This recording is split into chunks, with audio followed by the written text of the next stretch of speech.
Are you an eyewear e-commerce brand thinking about potentially working with a fulfillment center or a 3PL? Well, in this video, we're going to jump into all the things that you should be thinking about to make sure you end up at a good 3PL that's going to be a good fit for you long term.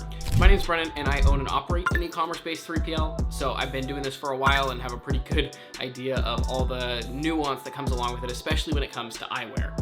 So hopefully in this video, I'm able to share some of the main things that I would be looking at if I was a brand thinking about working with a 3PL, which questions to ask, what sorts of things to be on the lookout for, and overall, how to choose a great 3PL that's going to be a good long-term partner. So the first question you should be asking is, if you're not already at one, are you even a good fit for 3PL? If you're shipping your own packages, that doesn't necessarily mean that you need to go work with a 3PL. It's always just an option, and I think it's important to weigh the pros and cons.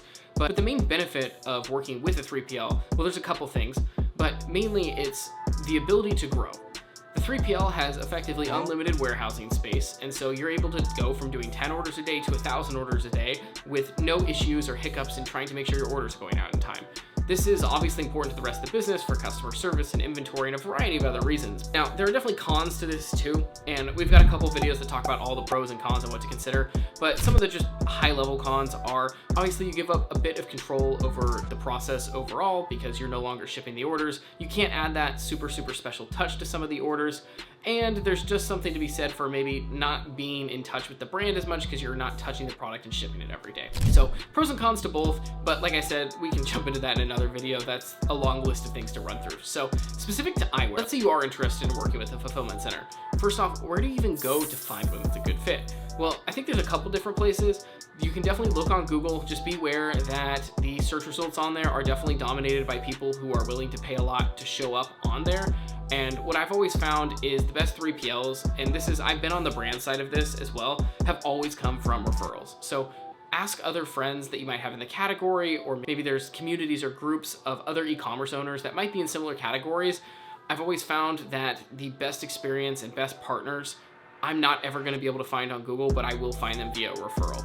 So ask for referrals from friends. You also can always go check out Reddit. I think Reddit's a good place only because you get a lot of real people sharing feedback, and I don't know, I tend to not find a ton of spam on there.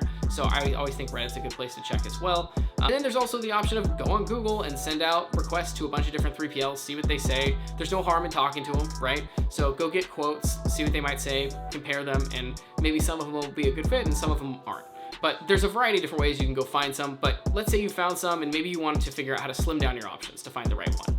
There's lots of things that you should be asking regardless of the type of brand you are, but specific to eyewear, a lot of the things that I know we've seen in the past are custom kitting. So we have had eyewear customers who have actually sent us all the components, and at the 3PL we will put it together.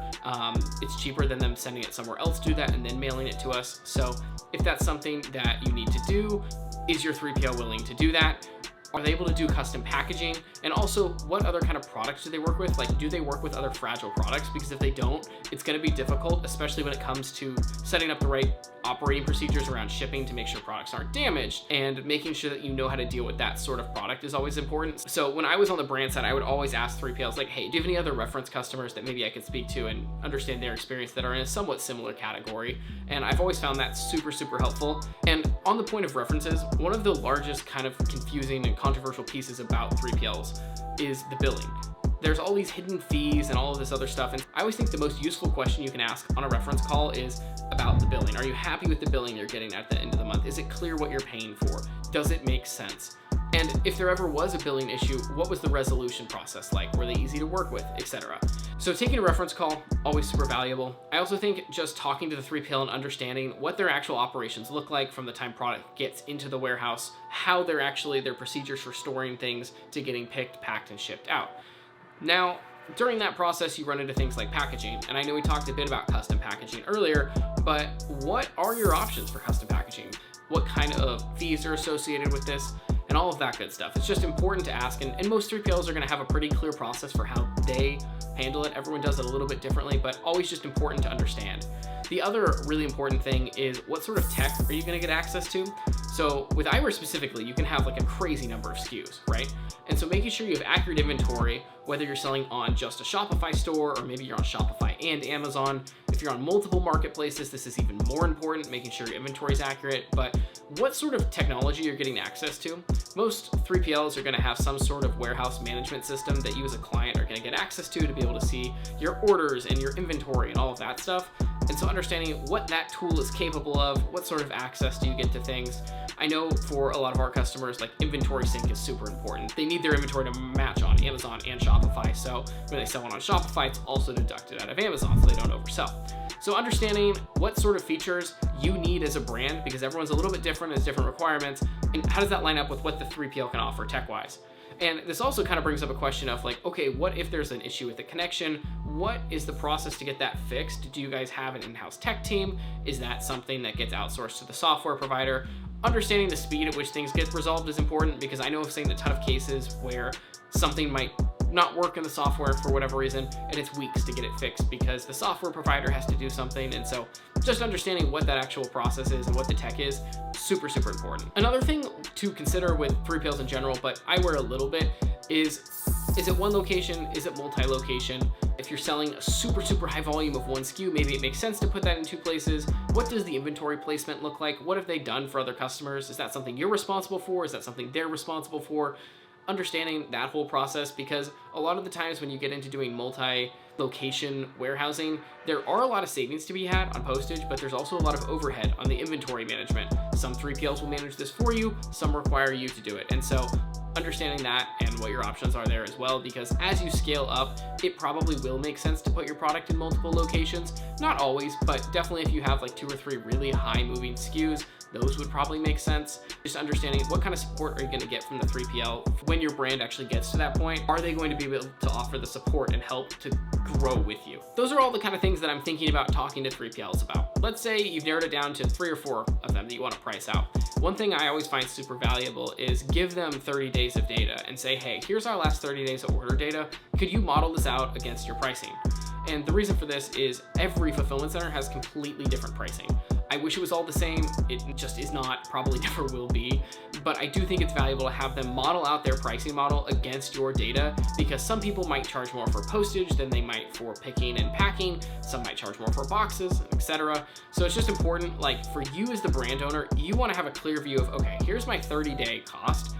Great, we have this snapshot. Now, how do we extrapolate this over time? And what do these costs look like as we grow? But getting that 30-day window of being able to compare apples to apples is one of the only ways I've been able to do that. So I think that's super valuable. And also for us as the 3PL, I know it's a super valuable process to go through your order data, be like, okay, here's what the orders are looking like. There's 2 to 4 items in each, and understand where can we create efficiencies in the process that at the end of the day are able to help save the brand money. And then the one other thing that I always like getting asked is when a brand comes to us is like, hey, here's what we're currently doing. We're open to like improving the process. And the reason for that is us as a 3PL, we ship packages. That is all that we do. But we have a really good idea of how to save money in certain places and maybe some more complex rate things that we are able to achieve with our software that you might not be able to get out of like a ship station or something like that. But there's usually tiny ways to improve efficiencies. And again, like the whole goal of working with a 3PL is to start scaling up and shipping a lot more volume. And so even if you're saving 5, 10, 15 pennies here and there, it really starts to add up on a high volume of shipments. And so those are all the things that I would be thinking about if I was an eyewear brand. Like I said, before I started a 3PL, I was on the brand side of things working with other 3PLs. So I've been on both sides. We still own and operate and fulfill for our own brands as well as running the 3PL. And these are just the things that I would be thinking about if I was a brand and could go back and tell myself this years ago. If you are an eyewear brand and looking for fulfillment, feel free to check out the link below. Like I said, we fulfill for a couple different eyewear brands, all sort of in the area that we talked about. But if it's something that you are looking for, feel free to click on that link, request a quote on our site, and you'll hop on a call with me. We can walk through what you're looking for, and we might not be a fit, but I probably know someone else who's in our network that I could refer you to that would be a good fit. So with all that said, if this video was helpful, please give us a like and a subscribe. Feel free to leave us a comment if you have any questions, and we'll go over those in a future video. And until then, happy shipping.